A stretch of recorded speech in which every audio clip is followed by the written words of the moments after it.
Cette fois, c'est la folle, on se retrouve pour une toute nouvelle vidéo Lego Review. Aujourd'hui du set 75-437, recommandé pour 7 ans et plus dans la gamme Lego Star Wars The Mandalorian et Grogu avec 207 pièces. On va bien évidemment parler du Speeder de Cobb Vanth, sorti le 1er janvier 2026 au prix public de 29,99 €.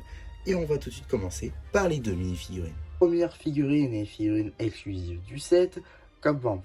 Personnage que Lego n'avait jamais représenté jusqu'ici, et même si la tenue n'est pas très raccord avec la scène, c'est-à-dire le duel contre Cad Bane dans la série The Book of Boba Fett, la version est quand même plutôt cool à avoir car elle permet donc d'obtenir une nouvelle version entre guillemets de l'armure de Boba Fett, avec donc l'armure directement imprimée sur le torse, de même sur les jambes, mais également des topographies sur les bras, qui évidemment sont des nouveautés. À vrai dire, les seules pièces qui ne sont pas nouvelles, ce sont les cheveux, ainsi que la pièce de jetpack. Les topographies sur les bras sont juste folles, tant plus sur ce bras-là. Derrière le jetpack, on a aussi des topographies donc à l'arrière du torse. On a aussi et surtout deux expressions faciales, avec ici la première, ici la deuxième. On peut aussi interchanger les cheveux avec le casque, avec une toute nouvelle topographie, et ça c'est cool.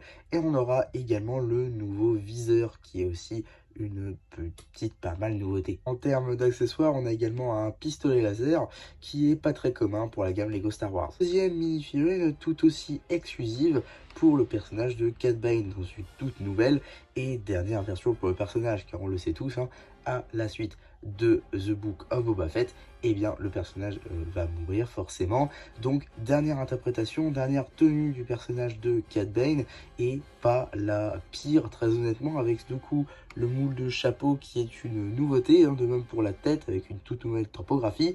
On reprend par contre les pièces de câble qu'il avait tout autour de la tête de la précédente version. Le torse et les jambes sont là encore des nouveautés, avec de magnifiques topographies sur les bras. On peut le constater juste ici, ou encore là. Quelques topographies à l'arrière du torse, mais rien de fou. Forcément, pas de topographie à l'arrière de la tête. En termes d'accessoires, deux petits blasters laser. Une fois les figurines vues, il nous reste ce magnifique véhicule qui, pour du Star Wars, on va pas se mentir, sort beaucoup de l'habituel. On a un speeder qui forcément a un petit peu de gris, mais est également très coloré. On retrouve du flame yellow, du rouge, on retrouve également beaucoup de teintes un petit peu brunâtres, avec ici du nougat, directement du marron, du dark orange, du dark tan. Voilà, beaucoup de couleurs dans ce set, ce qui est plutôt sympa, je trouve en tout cas. Ça me fait beaucoup penser forcément au véhicule d'Anakin de l'épisode 1, avec ici ces grandes pièces, juste ici le réacteur, voilà quelques petits détails mécaniques, le moteur du coup à l'arrière, un petit peu de gribbling ci et là, avec notamment des pièces de roller, ici même des pistolets, on a même un rack ici pour le pistolet de Cobb Vanth. On a même un petit coffre à l'intérieur pour venir y placer donc par exemple son casque de Boba Fett, mais également de la nourriture, et encore une fois de la nourriture avec ici une brique de lait topographiée, du lait bleu, hein, donc ça c'est plutôt cool. Tout ça qu'on peut caser dans ce petit rack, ce que je trouve donc plutôt sympa. On a également des commandes, avec des commandes que les figurines ne sont pas du tout obligés de mettre dans leurs mains, ça c'est plutôt sympa, voilà, qu'on peut actionner comme ceci. Donc ça c'est plutôt cool, hein, pour faire asseoir notre mini figurine dessus. Voilà, on peut la mettre donc juste là comme ceci, et les commandes on n'est vraiment pas obligé de les mettre dans les mains, mais ça touche quand même, donc ça c'est plutôt cool à ce niveau là. Et donc voilà, le véhicule peut avancer tranquillement.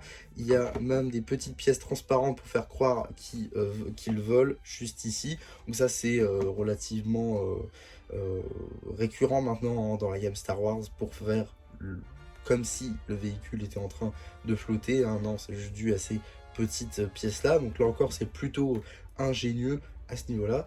Alors un peu fragile aussi, hein, comme on peut le constater, ça vient de tomber sans raison apparente, mais c'est pas très grave. Globalement ça peut un petit peu changer de ce qu'on a régulièrement dans la gamme Lego Star Wars, hein, avec des choses plus colorées, des figurines également très détaillées, hein, on l'a compris tout à l'heure, avec des figurines qui disposent de topographie sur les bras, toutes les deux, et ça c'est plutôt cool, et pour le coup, pas très récurrent dans la gamme Lego Star Wars, et même chez Lego en général, dans un set qu'on va dire entrée de gamme, hein. On n'est pas sur un set moyen à 50-60 euros, on n'est pas non plus sur un UCS à des centaines d'euros, on est vraiment sur un set à 30 euros, même trouvable dans la vingtaine d'euros selon les enseignes où vous cherchez, et comme ça, bah, c'est super cool en fait. C'est un super set Lego Star Wars avec des personnages qui étaient soit demandés, soit redemandés, soit attendus à un prix acceptable. Donc franchement, un set où il faut pas trop se poser de questions. Même à 30 euros, ça peut valoir le coup si vraiment vous vouliez les deux personnages. Et même si vous vouliez pas forcément les deux personnages, mais que vous êtes quand même fan de Star Wars en général, à une vingtaine d'euros, ça peut tout à fait vous valoir le coup. Donc voilà, franchement, foncez sur ce set, hein. À Smith Toys par exemple, vous pouvez l'avoir à 21 euros. Sur Amazon plutôt, vous pouvez l'avoir un petit peu moins cher. Donc voilà, franchement, foncez si vous voulez ce set. C'est clairement un set à pas louper, je pense, car les fans vont peut-être coter un petit peu quand ce set sera retiré. En tout cas, voilà ce que je pouvais en dire sur ce magnifique set Lego Star Wars. En tout cas, que ma review dessus vous aura plu. Surtout, n'hésitez pas à me le dire en commentaire. N'hésitez pas non plus à liker la vidéo, à vous abonner, à partager. Et moi, c'était MC qui vous dit bye bye.